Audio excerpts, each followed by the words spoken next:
সুন্দর এই কিউট গাছটির প্রথম পর্বে আমি দেখিয়েছিলাম কিভাবে আমি গোলাপ ফুলটা করেছি। তো আজকের পর্বে আমি দেখাবো পাতা আর কলিগুলো। মোট কথা ফাইনাল লুকটাই আমি আপনাদেরকে দেখিয়ে দিব। তো চলুন ভিডিওটি শুরু করা যাক। তো আপনারা দেখতেই থাকুন, আশা করি অনেক ভালো লাগবে। তো আমি প্রথমে পাতাগুলো করে নিব।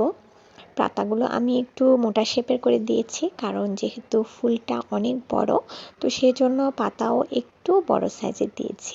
আর আমার কাছে এই ফুলগুলোতে এই পাতাগুলো দিলে, মানে পান পাতার মতো পাতাগুলো দিলে খুব সুন্দর লাগে, তাই না? তো এখানে পাতা করার জন্য আমি 2 তার সুতা নিয়েছি গাঢ় সবুজ কালার, কারণ কালোর মধ্যে গাঢ় সবুজ কালারটা একটু বেশিই ফুটে তাই।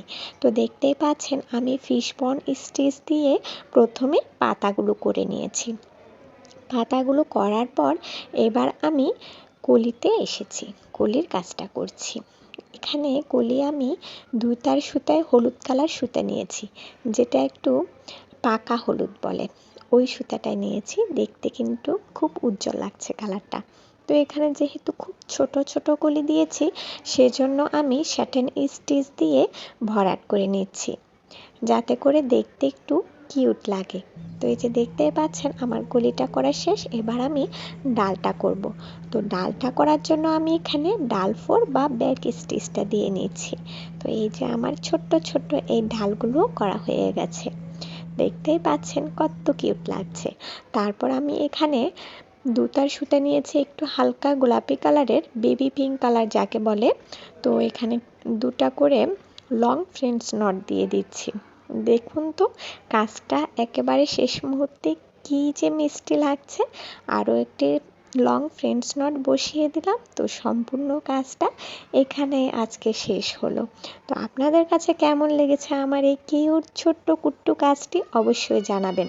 আর আমি এখানে কিন্তু আরও একটি কাজ করেছি, সেটা হচ্ছে পাতাতে ভেতরে কালো কালার সুতা দিয়ে কিছু স্যাটিন স্টিচ দিয়ে নিয়েছি, যেন পাতাগুলো দেখতে আরও একটু সুন্দর লাগে।